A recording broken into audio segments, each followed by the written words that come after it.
Last কি পড়েছিলাম hydrogen spectrum পড়েছিলাম। তো হাইড্রোজেন স্পেকট্রাম থেকে কি বুঝেছিলাম যে এই যে আমার কাছে যে অরবিটালগুলো বলছি বা যে ইলেকট্রনের কথাটা বলছি সেটা একটা পরমাণুর মধ্যে সেটা কোথায় কোথায় রয়েছে তো তার থাকার জায়গাটা কি সেটা বুঝতে পেরেছিলাম।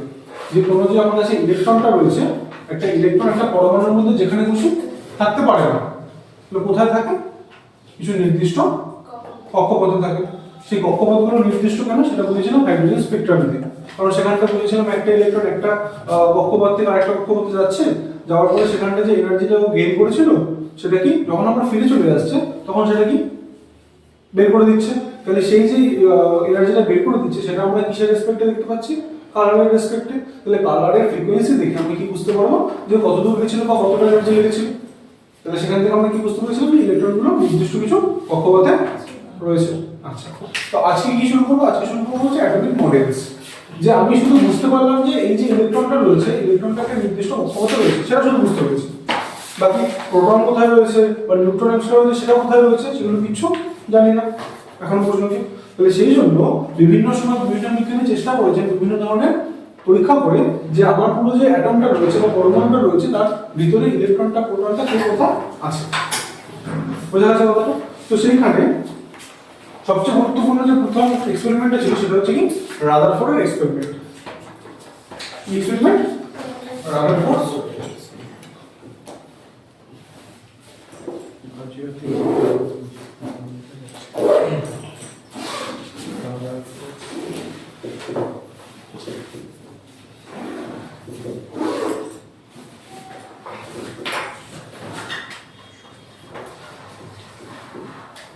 কি নাম?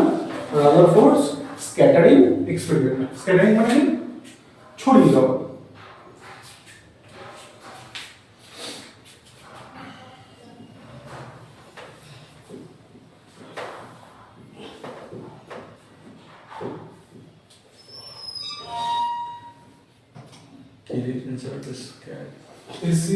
SCATTERING scattering.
স্যার কিছু না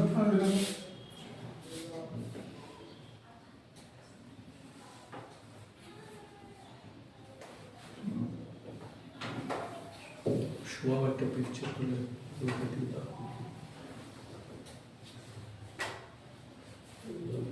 পিকচারটা কি বলতে খাতায় বলবে?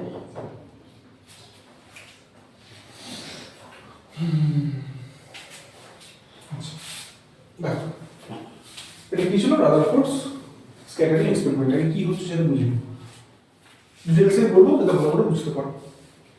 এই যে আমার কাছে যে পরমাণুটা রয়েছে তার মধ্যে ইলেকট্রন আর প্রোটন আছে এখন পর্যন্ত আমরা জানতে পারি, শুধু জানবো কি সেটা কোথায় কোথায় রয়েছে। তো তার জন্য কি করা হয়, এখানে আলফা পার্টিকেল নেওয়া হয়। কি না হয়? Alpha particle. সেটা কি জিনিস? সেটা হচ্ছে হিলিয়াম। কি বলা হচ্ছে? হিলিয়াম। হিলিয়াম প্লাস, ঠিক আছে, 2 প্লাস। হিলিয়াম 2 প্লাস মানে কি? তার মধ্যে কটা ইলেকট্রন আছে, কটা প্রোটন আছে? দুটো ইলেকট্রন দুটো প্রোটন।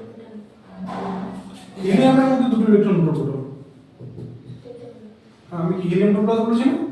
প্লাস তারপরে 2 প্লাস মানে কি? চারটে প্রোটন, চারটে চারটে। ইলেকট্রন। 2 প্লাস কখন হয় বলেছিলাম? আয়নটা মনে নেই কিভাবে তৈরি হয় বলেছিলাম? যখন এখান থেকে ইলেকট্রনের চার্জ নেগেটিভ, প্রোটনের চার্জ পজিটিভ, দুখানা ইলেকট্রন যদি এখান থেকে বেরিয়ে চলে যায় তাহলে কি পড়ে থাকলো? দুখানা শুধু প্রোটন পড়ে থাকলো। তাহলে দুখানা প্রোটনের চার্জ কি? পজিটিভ। সেই দুটো প্লাসটা এখানে দেখতে পাচ্ছি। কারণটা কি? যে এতক্ষণ দুখানা ইলেকট্রন দুখানা প্রোটনকে নিউট্রাল করে রেখেছিল, কিন্তু যে নেগেটিভ ছিল সে বেরিয়ে চলে গেছে। তাহলে এখন কি শুধু পজিটিভটা পড়ে রয়েছে? তাহলে সেই পজিটিভটাকে আমি চার্জটা দেখতে পাচ্ছি। দুটো। বুঝা গেছে? তার মানে কি এর মধ্যে এখন শুধুমাত্র প্রোটনটা রয়েছে। আচ্ছা, ভালো কথা। তো এই হিলিয়াম 2 প্লাসটাকে কি বলা হয়? Alpha particle. বুঝা গেছে? আচ্ছা, সেটা এর মধ্যে নিয়েছি। এবার এটা গিয়ে কোথায় ধাক্কা মারছে? এখানটা এটাকে বলা হচ্ছে গোল্ড ফয়েল। এবার প্রথম কথা হচ্ছে গোল্ড ফয়েল নিয়েছি কেন? গোল্ড ফয়েলটা কি করে? এর মধ্যে সোনার পাত্র নিয়েছি। তাহলে এই সোনার পাত্রটা খুব পাতলা থিন নিয়েছি, মানে যেটা হচ্ছে এই যদি ধরো একটা থিন স্লাইস নিই, এমন থিন স্লাইস নিয়েছি যেখানে হচ্ছে প্রস্থ বরাবর 1000খানা অ্যাটম থাকতে পারে, 1000খানা পরমাণু থাকতে পারে। মানে এতটাই পাতলা নিয়েছি, কারণ পরমাণু ভর্তি থাকে, তার মধ্যে এতটাই পাতলা নিয়েছি যেখানে এই পুরুতে, মানে এই পুরোটা নয় কিন্তু এই পুরো, এটা যদি পুরো জিনিসটা হয়ে থাকে এই পুরো তো এটা এই বরাবর, এখান থেকে এই বরাবর যাতে 1000খানা অ্যাটম থাকে, এতটা পাতলা নিয়েছি। গোল্ড নিয়েছি কারণ মেলিয়াবিলিটি মানে হচ্ছে ওটাকে কি পিটিয়ে করে একদম পাতলা করা যায়। অন্যান্য মেটাল নিলে কি পেটাতে গেলে ভেঙে যাওয়ার একটা চান্স থাকে, কিন্তু এটা হচ্ছে মেলিয়াবিলিটি খুব বেশি, সেই জন্য এটাকে পেটালেও অনেক থিন শিটে তৈরি করতে পারে, সেই জন্য এটা নিয়েছি। আর পিছনে এটাকে নিয়েছি, এটাকে বলা হচ্ছে অবজারভার। মানে এখান থেকে যখন আলফা পার্টিকেল এখানে গিয়ে ধাক্কা খাবে তারপরে কি এই পিছনে এসে বাড়ি খাবে, তাহলে সেই জন্য এখানে পুরো এটাকে ঘিরে অবজারভারটা নিয়েছি, যেখানে গিয়ে যদি বাড়িটা খায় তাহলে আমি কি ফ্লুরোসেন্ট মানে কালার দেখতে পাবো, সেখানটা জল করবে। বুঝা গেল কথাটা? এটা হচ্ছে এক্সপেরিমেন্টের সেটআপ। আলফা পার্টিকেল ধাক্কা মারবে, সেখান থেকে ছড়িয়ে যাবে, সেটা কোথায় কোথায় ধাক্কাটা মারছে সেটা আমি দেখতে পারবো পিছনে অবজারভার থেকে। এই ছবি আঁকা থাকে কেন? আমরা ছবি তুললাম না যখন একটা বড় তাড়াতাড়ি কেন বেশি সময় নেই।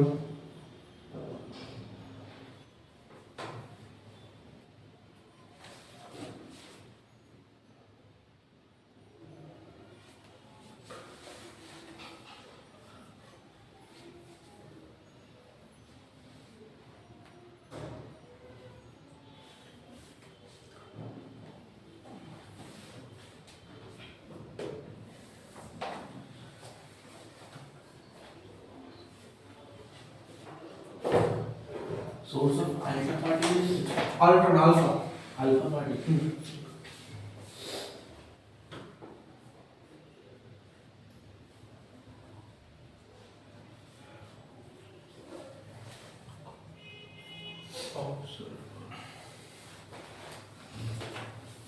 আচ্ছা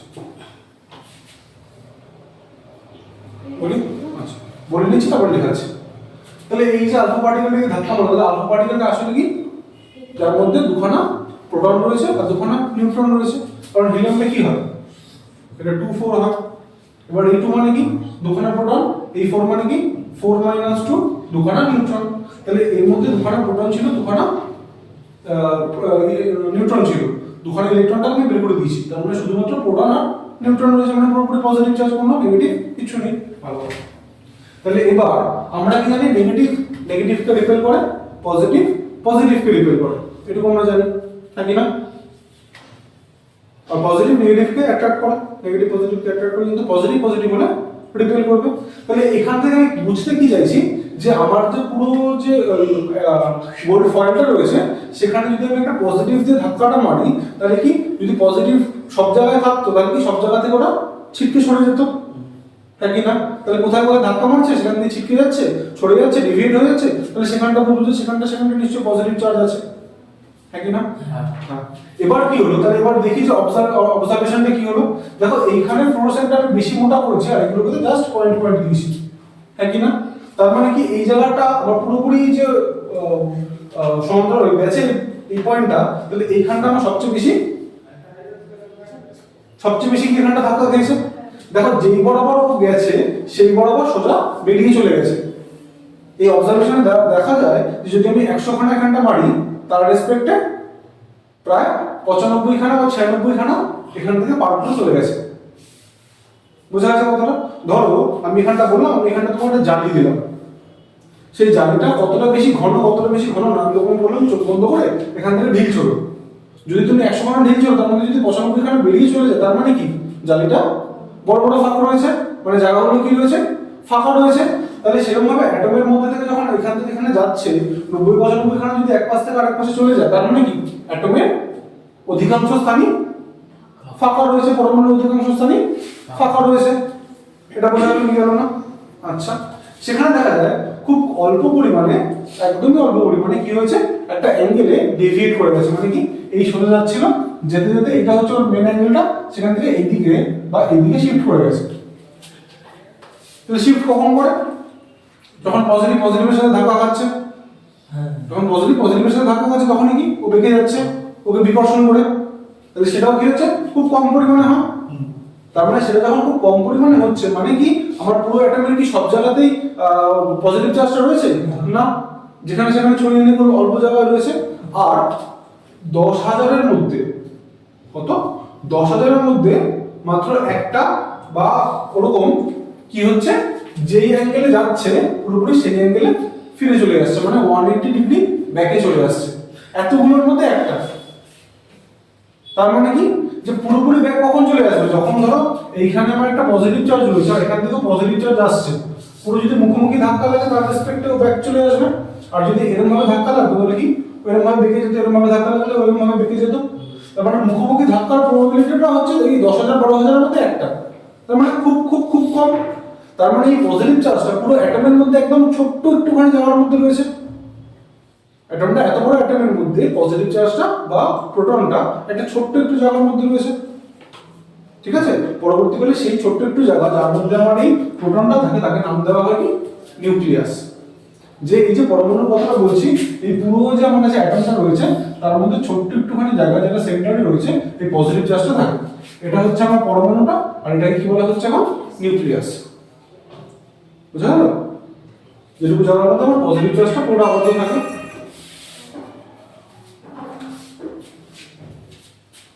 বলো বুঝা গেল পুরো পয়েন্টগুলো? তাহলে একটু লিখে নাও। শুধু রেজাল্টগুলো বলছি, অবজারভেশন বলি একবারে লিখে দিচ্ছি। একবারই পুরোটা অবজারভেশন পয়েন্ট পয়েন্ট করে অবজারভেশন লিখবো, তার রেসপেক্টে কি বুঝতে পারছি ইনফারেন্স থেকে সেটা একবারে লিখবো। তো হেডিং দাও, হেডিং কিছু লিখবো না, একদম পয়েন্ট করে লিখবো। ফার্স্ট পয়েন্ট লিখো almost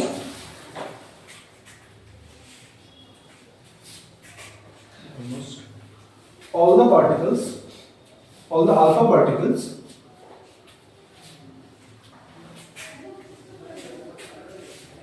gets through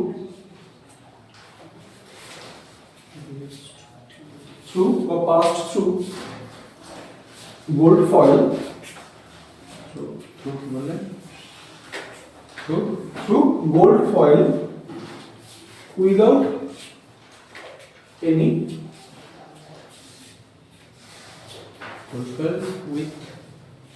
gold foil without any deflection. deflection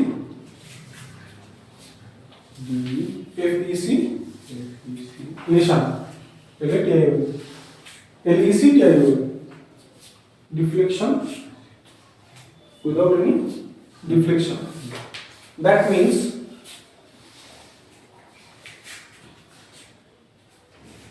almost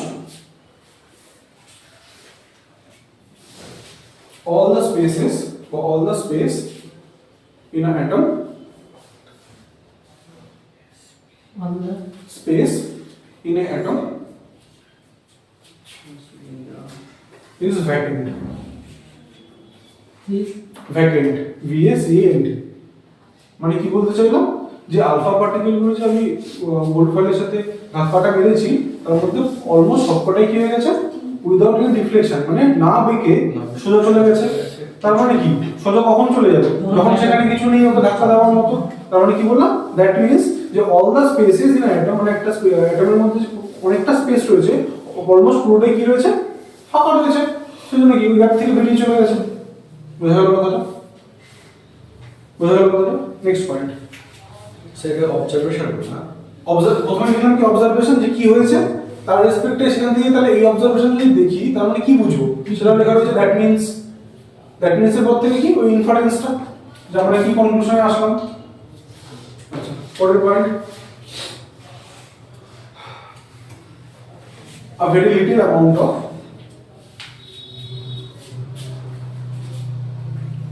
alpha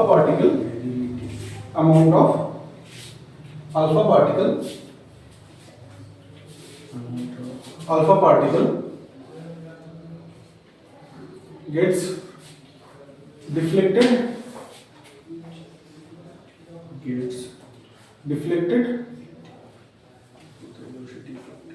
with an angle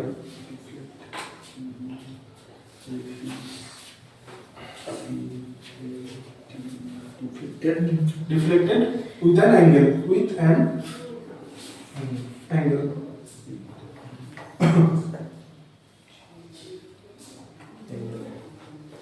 that means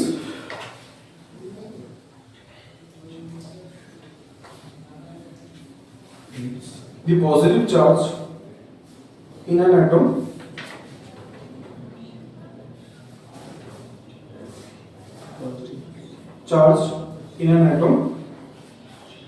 that is proton in an atom that is proton is not uniformly proton কি বলেন proton in an atom that is proton is not uniformly হ্যাঁ uniform মানে সমান হবে UNIFORMLY uniformly distributed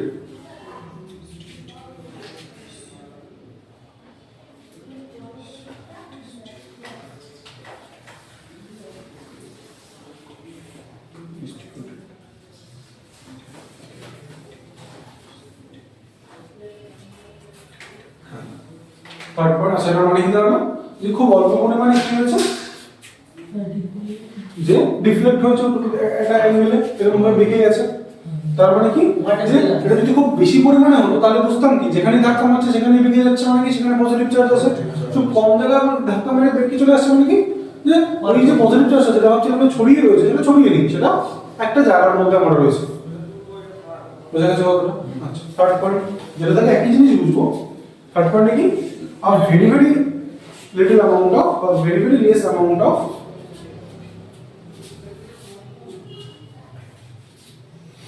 alpha particle very less amount of alpha particle हाँ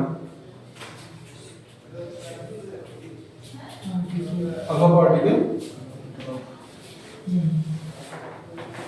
deflected gets deflected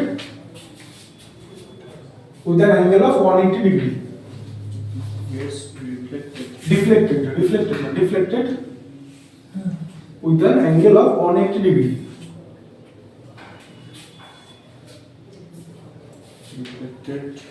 with an angle of 180 degree 180 degree মানে কি যেদিকে যাচ্ছি তারপর সেই দিকে ফেরত চলে আসছে মানে এই গেলাম আবার এই দিকে চলে আসলাম তাহলে এই অ্যাঙ্গেলটা কত 180 ডিগ্রি তো যেদিকে গেলাম সেদিকে চলে আসলাম তার মানে কি বুঝলাম যে এতগুলোর মধ্যে মানে 10টা 12,000 এর মধ্যে জাস্ট একটা তার মানে কি সেটাই একমাত্র এই মুখোমুখি আমার কি হচ্ছে আসছে তার মানে মুখোমুখি হলে কি হচ্ছে একটা অ্যাঙ্গেল কোন একটা ছোট অ্যাঙ্গেলে যাচ্ছে না পুরোপুরি ফেরত চলে আসছে মানে সোজাসুজি গেলে সোজাসুজি যদি যেরকম দেখালাম ও যদি সোজাসুজি এসে এরকম জায়গায় বাড়ি মারতো তাহলে এখান থেকে ডিফ্লেক্ট হয়ে যেত অ্যাঙ্গেলে কিন্তু যদি মুখোমুখি আসে তাহলে মুখোমুখি ফেরত চলে যাচ্ছে তার মানে সেটা কখন হচ্ছে 10 বা 12,000 এর মধ্যে একটা আমরা সেটা খুব অল্প পরিমাণে তাহলে এখান থেকে কি বুঝবো যে এই যে পজিটিভ চার্জটা কোন একটা সেন্টারের মধ্যে রয়েছে খুব মানে অ্যাটমের রেসপেক্টে খুব একটা ছোট সেন্টারের মধ্যে রয়েছে যেটাকে নাম দেওয়া হয়েছে নিউক্লিয়াস সো উইথ অ্যান কি বললেন with an angle of 180 degree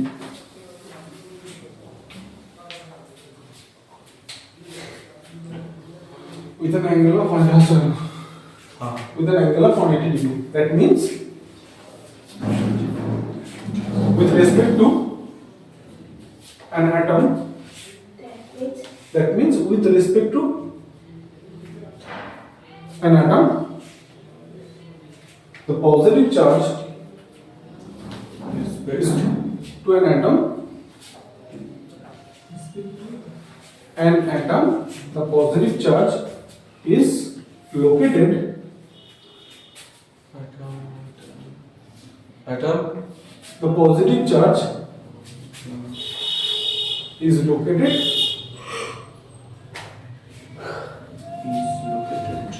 located কোথায় আছে?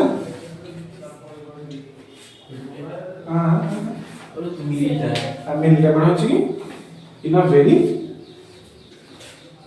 located in a very very small and concentrated space, মানে একটা ছোট্ট জায়গার মধ্যে Very small and- কনসেন্ট্রেটেড, মানে কনসেন্ট্রেটেড মানে কি যেখানটা ঘনটা বেশি, মানে একদম ছোট্ট একটু চারিদিকে ছড়িয়ে নেই, কনসেন্ট্রেটেড CONCENTRATED, মানে চারিদিকে ছড়িয়ে নেই, ও ডেনসিটিটা কি হয়েছে একদম ছোট্ট একটু জায়গাতে ও স্মল স্পেসের মধ্যে ঘন হয়ে কোয়ান্টা রয়েছে, which is called nucleus, which is called nucleus. এটা বুঝছো? হ্যাঁ,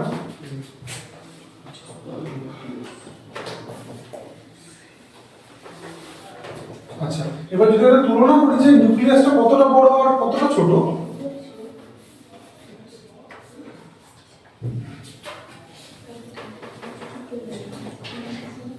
একটা অ্যাটমের সাইজ কত? সাইজ অফ অ্যান অ্যাটম, হ্যাঁ হ্যাঁ,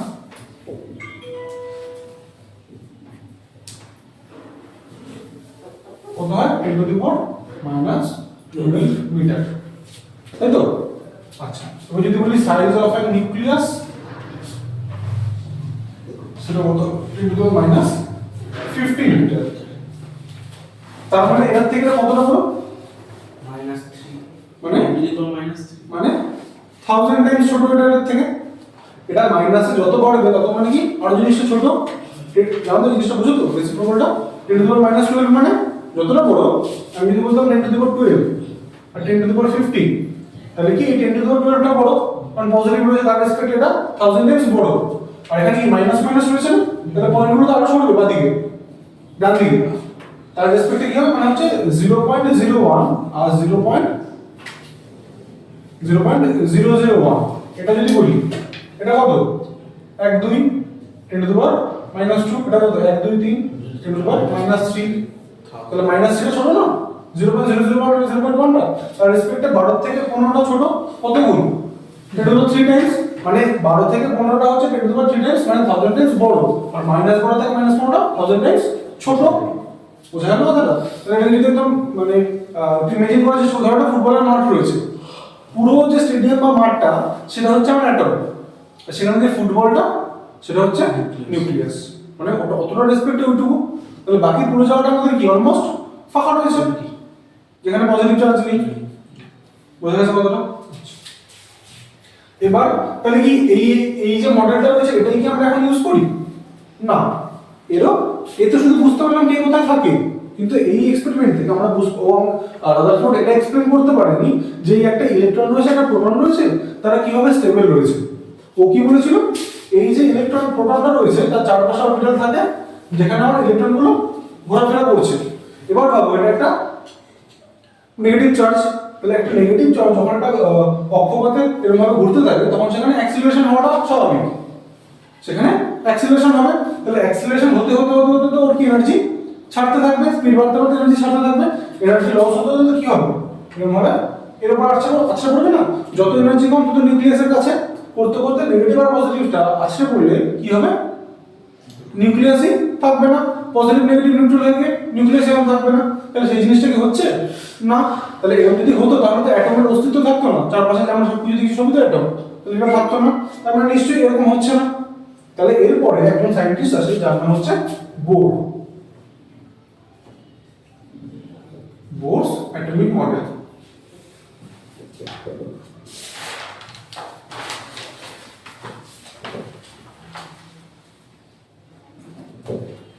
উনি কি বলেন আমি শুনে নিই। নিলস বলে ছিল নিলস উনি কি বলেন যে এই যে আমার কাছে যে অ্যাটমটা রয়েছে অ্যাটমের মধ্যে ইলেকট্রনগুলো যদি কোনো একটা স্থির কক্ষপথে ঘুরে বেড়ায় তখন ও এই কক্ষপথে চলাকালীন কোনো এনার্জি ছাড়েও না কোনো এনার্জি নেয়ও না। যে অরবিটগুলোর নাম উনি দেন কি স্টেশনারি অরবিটস। লিখে নাও ফার্স্ট পয়েন্ট হেরিটেজ কি বোর্ড অ্যাটমিক মডেল ছোট করে বলেছি লিখে নাও।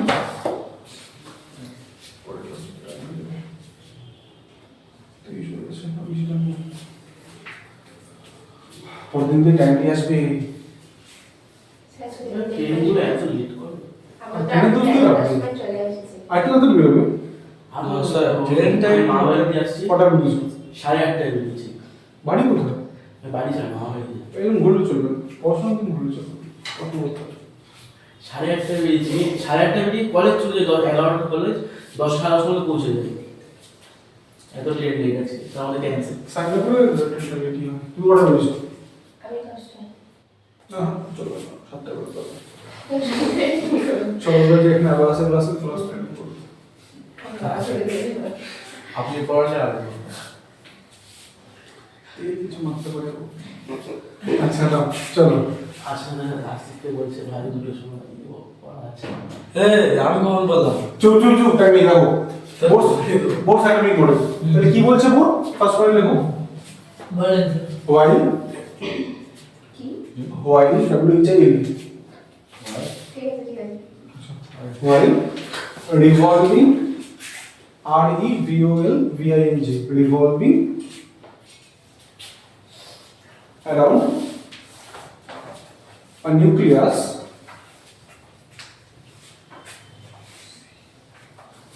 in an orbit while revolving around a nucleus in an orbit an electron does not lose or gain does not lose or gain or অথবা gain or gain any energy আপনি তো দাঁড়িয়ে গেলেন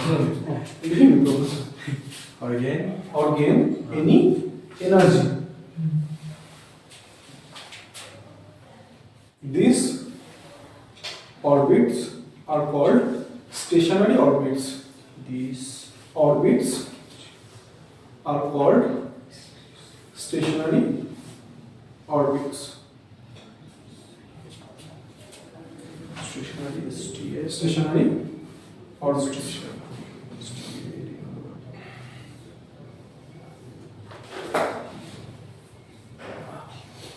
second point আচ্ছা মানে বলছে যে কি যখন একটা electron while revolving around the nucleus মানে কি নিউক্লিয়াসের চারপাশে ঘোরার সময় কোনো একটা ফিক্সড অরবিটে যে ইলেকট্রনটা রয়েছে ইলেকট্রন যখন ওই চারপাশে ঘোরে তখন ও কোনো প্রকার এনার্জি গেইনও করে না কোনো প্রকার এনার্জি লুজও করে না।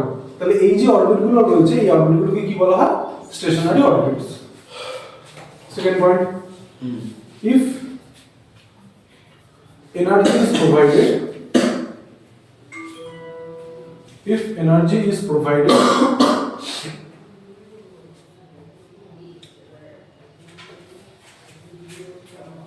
an electron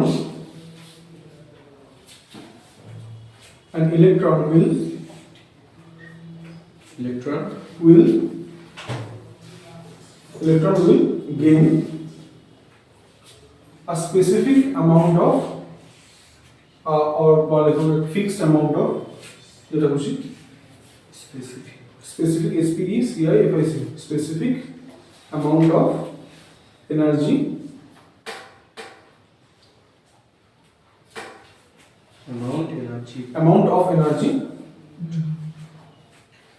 and will be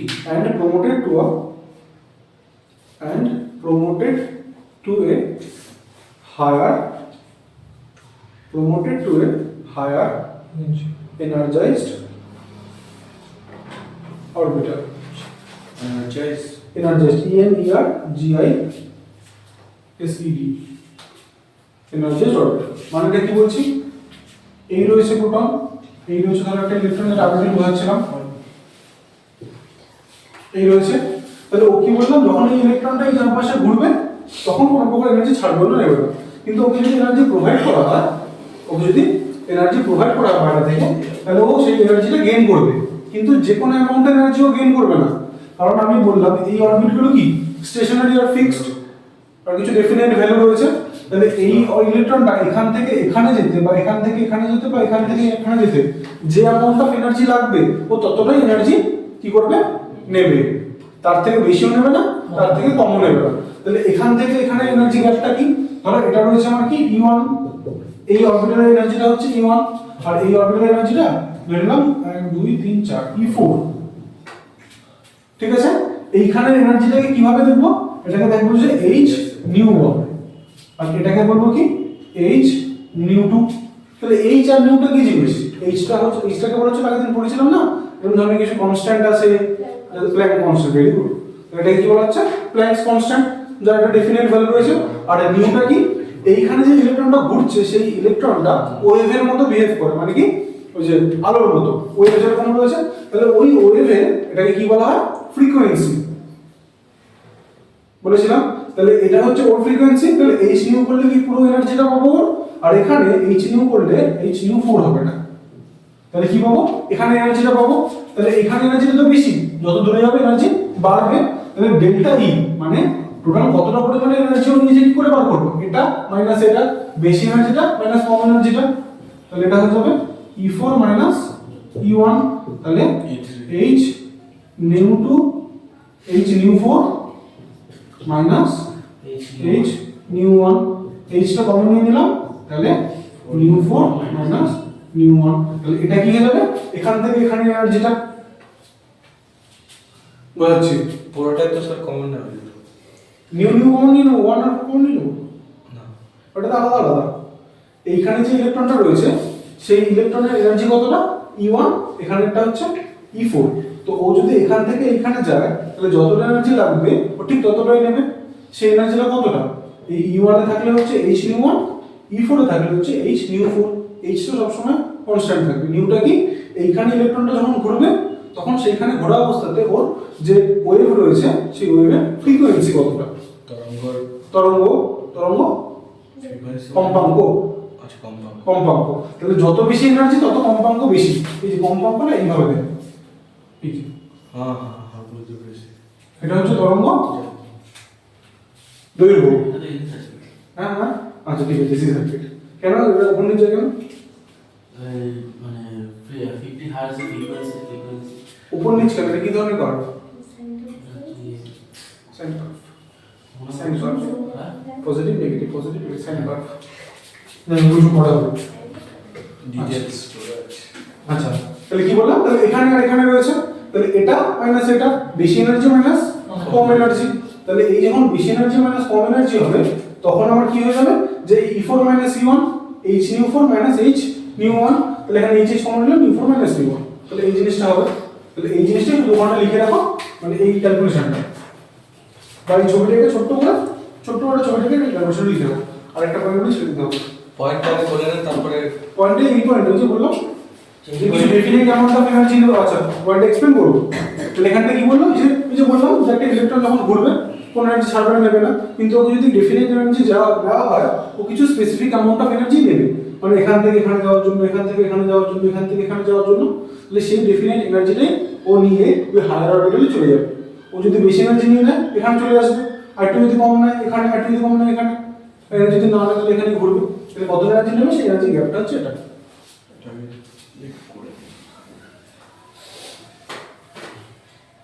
আর যদি না হয় পরে ভিডিওতে দেখেন একবার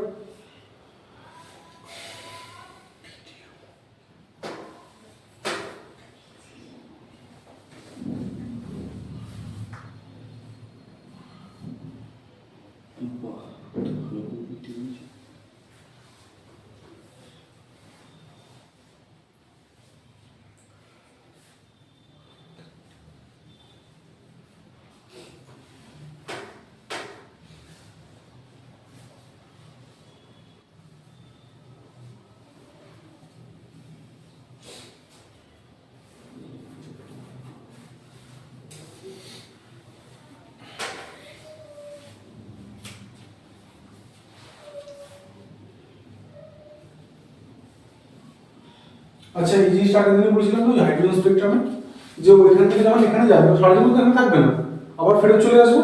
যখনই এখান থেকে এখানে চলে আসবে তখন আমি কালারটা দেখবো, সেই জন্য আমি ডেফিনেট ব্যান্ড গুলো দেখেছিলাম আমাদের। স্যার বলছি যেমন HU4 আছে, HU1 আছে, তো এই HU4 এর মধ্যে তো এই নিউ ওয়ানটাও আছে। নিউ ওয়ানটা একটা ডেফিনেট ভ্যালু, একটা 1 2 3 মানে এটা তুমি ধরো আমার নিউটা কিভাবে দেবো? নিউ এর মানে মান রয়েছে, ধরো এইচ, এটা ধরো 10,000। না না, নিউটা কিভাবে দেবো মানে সেই ও কিভাবে দেবো, ওই 9 এর মতন দাও।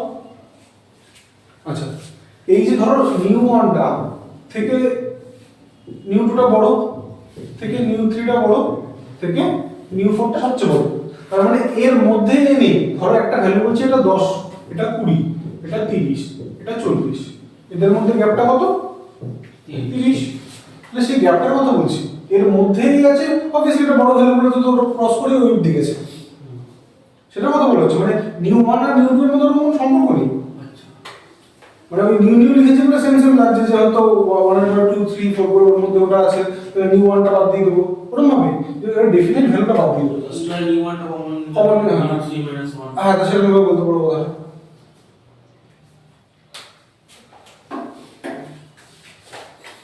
বুঝা গেছে?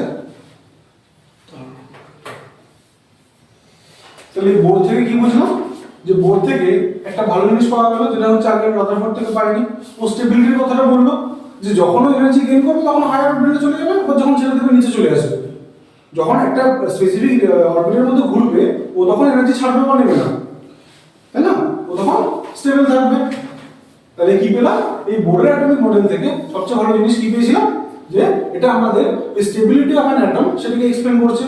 একটা প্রোটন একটা ইলেকট্রন কিভাবে একটা অ্যাটমের মধ্যে স্টেবল রয়েছে সেই জিনিস উনি এক্সপ্লেন করেন। আচ্ছা বলো।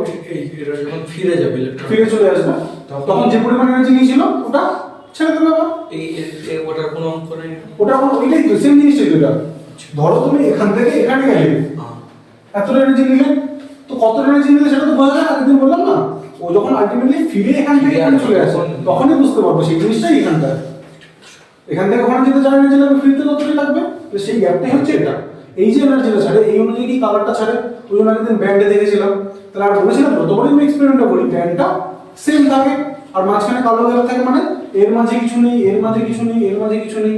এই জন্য বলছিলাম এই অরবিটাল গুলো কি কোয়ান্টাইজড, যেমন ওই সিঁড়ি হয় না, একটা সিঁড়ি থেকে আরেকটা সিঁড়ি উঠি তার মাঝে কিছু থাকে না, সেম ভাবে এইটা এটার মাঝে কিছু থাকে না। এই জন্য এখান থেকে এখানে যাওয়ার জন্য গ্যাপটা সেম, এই জন্য এনার্জিটা প্রত্যেকবার সেম অ্যামাউন্টেরই নেয় যদি এখান থেকে এখানে যেতে হয়। বুঝা গেছে কথা? আচ্ছা এবার ছোট্ট করে একটা জিনিস বলি তারপর হচ্ছে দেবো, সেটা হচ্ছে এখান থেকে তাহলে কি বুঝতে পারলাম, যে এই যে এটা হচ্ছে N1 N2 N3 N4, ওগুলো না কিছু fixed amount of stationary orbit রয়েছে যার মাঝে কিছু নেই, আর ওগুলো হচ্ছে ফিক্সড। তাহলে সেই রেসপেক্টে তো যে শিখেছিলাম N1 N2 N3, মানে এই বোর্ডের এই অ্যাটমিক মডেল থেকে আমি প্রাইমারি কোয়ান্টাম নাম্বারটা পাই, যেটাকে n দিয়ে ডিফাইন করা হয়। সেই n এর ভ্যালুটা যদি 1 2 3 4 হয় তাহলে কি k l m n এগুলো আমরা পড়ে ফেলেছি অলরেডি। হ্যাঁ, কিন্তু এরপরে সমারফিল্ড নামের একজন বিজ্ঞানী আসেন, কি নাম? সমারফিল্ড। সেটা পরে একটু বলবো। সেই সমারফিল্ড নামক বিজ্ঞানী উনি দেখেন যে এই যে ব্যান্ড গুলো পেয়েছিলাম না আমি,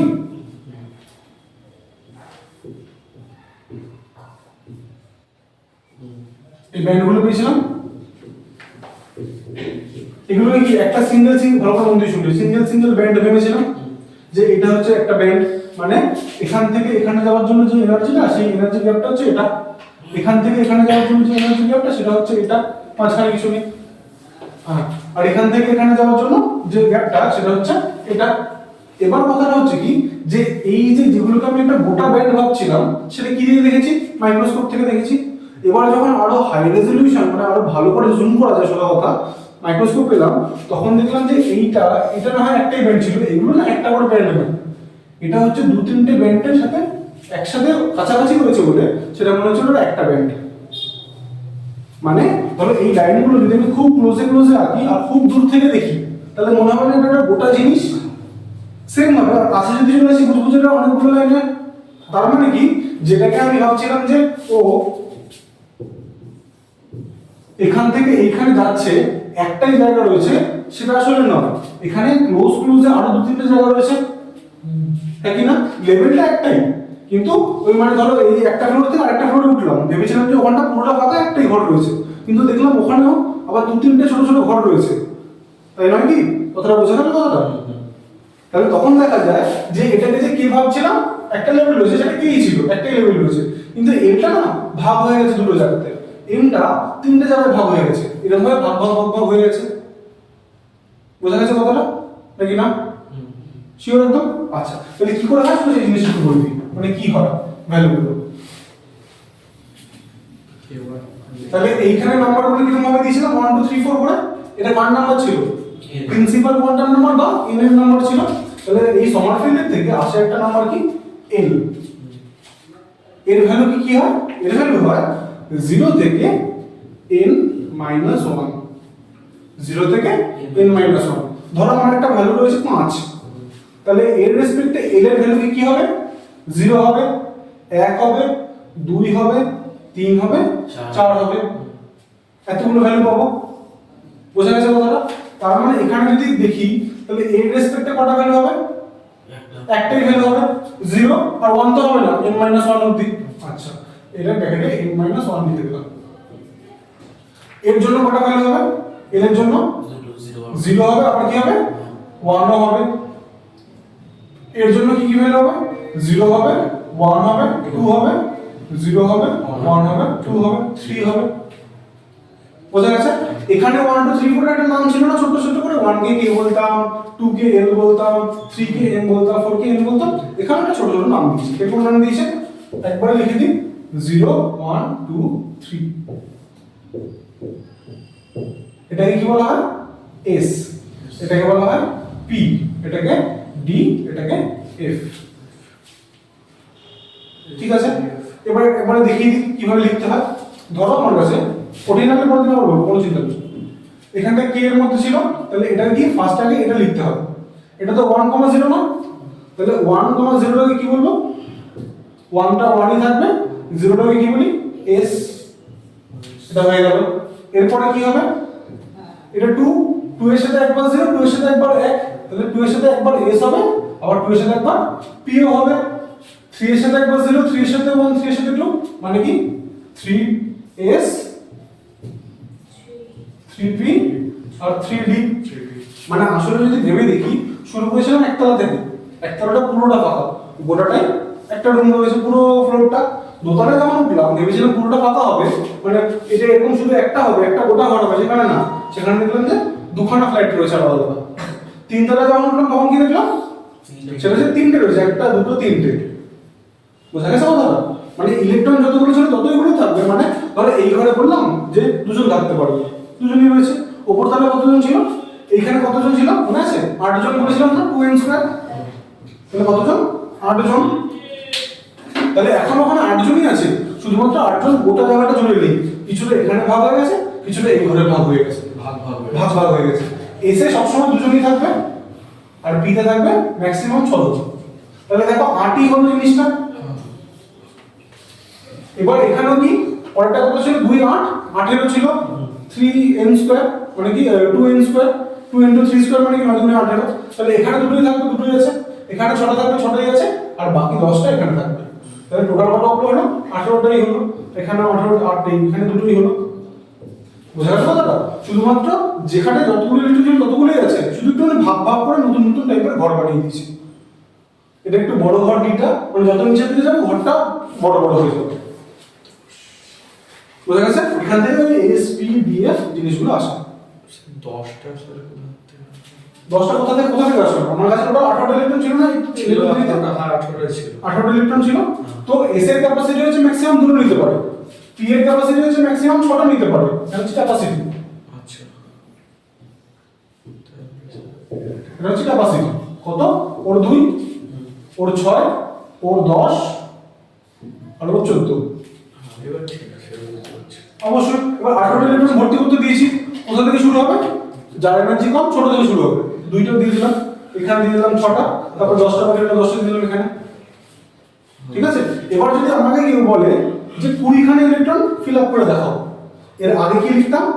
কে তে লিখতাম 2টো, এ এ লিখতাম 8টা, আর হচ্ছে এম এ লিখতাম আর 10 10টা এর মানে লিখতাম না, কিন্তু 10 তো লেখা যেত না, লাস্ট অপারেটর কটা থাকতে পারে, ম্যাক্সিমাম 8টা থাকতে পারে, তাহলে এখানে লিখতাম 8টা, এখানে লিখতাম 2টো, এইভাবে লিখতাম। আগের অনুযায়ী ইলেকট্রনটা এইভাবে ভরতে হতো যে ওর ক্যাপাসিটি যতই হোক না কেন, কিন্তু লাস্ট অরবিটালে 8 এর বেশি থাকতে পারবে না, এটা শিখিয়েছিলাম। কিন্তু এখন অনুযায়ী কিভাবে লিখবো, ফার্স্টে লিখবো হচ্ছে এটা ভরার জন্য কি লিখবো 1s2, এটা হলো 1s, এটার জন্য কি 2 আছে, তাহলে 2 তে 2 দেবো, আবার এখানে হচ্ছে 2p তে 6টা দেবো, এখানে m এ দেবো কটা, আচ্ছা 3 s এ দেবো 2টো, 3 p তে দেবো 6টা, 8টা হয়ে গেল। এবার দেখো n এর জন্য কি 4 চলে আসছে, 4 4 এ কটা রয়েছে, 4 এর জন্য 4s এ 2টো দেবো। একটু ভুলে গেছে জানি, একটু কঠিন লেগেছে জানি, পরে দিন এটা থেকে আমরা শুরু করবো এই জায়গা থেকে। আপাতত মানে এসপিডিএফ কি আসলে কোথা থেকে আসবে সেগুলো বোঝা গেছে তো, পরে দিন হ্যান্ড রিসার্চ পরে দিন সময়টা কম, ঠিক আছে। পরের দিন পরীক্ষা মনে আছে তো, কোনটা কোষ, পরমাণুর গঠন, আর হচ্ছে ইউনিটস এন্ড মেজারমেন্টস। কত নম্বর? 10 30টা কোশ্চেন থাকবে, 30 মিনিট। হ্যাঁ স্যার তো বলুন তো কোষ, 30 তো বলুন না, কোষ, পরমাণুর গঠন, আছে না? কোষ, পরমাণুর গঠন, ঠিক আছে বিট্রাস বলছি যে কারো কাছে সিমের রিজেক্টর টুল আছে, রিজেক্টর পিন, পাতলা যে পিনটা হয় সেফটি পিনের মতো, তোদের কাছে কারো সেফটি পিন আছে? কেন কি হয়েছে, আমি ফোনে সুইচ অফ হয়ে গেছে, সুইচ হয়ে গেছে, চার্জ নিচ্ছে না, আছে না কাছে একটু নেই না, উনি পিন হবে তো দেখি ফোনের সিমগুলো আছে। আর সেটাই তো চাচ্ছি। আর কি করছো তুমি? কোষ, পরমাণুর গঠন, আর একক ও পরিমাপ। 10 তিনটেতে 10 30 নম্বর প্রশ্ন থাকবে, 25 মিনিট টাইম থাকবে। ঝাপসা আসছে। ঠিক আছে স্যার। বুঝা গেছে? এটা তোমাদের এত ডিটেইলসে লাগবে না, এত পরিমাণে লাগবে না, শুধু এইটুকু বুঝেছো তো, তোমার ফিল্ডে এখানে যে আবার ভালো হয়ে গেছে এসপিডিএফ তাহলেই হবে। এই এত জিনিসগুলো লাগবে না, এগুলো অনেকটা কঠিন জিনিস। ঠিক আছে। ঠিক আছে, বুঝলাম।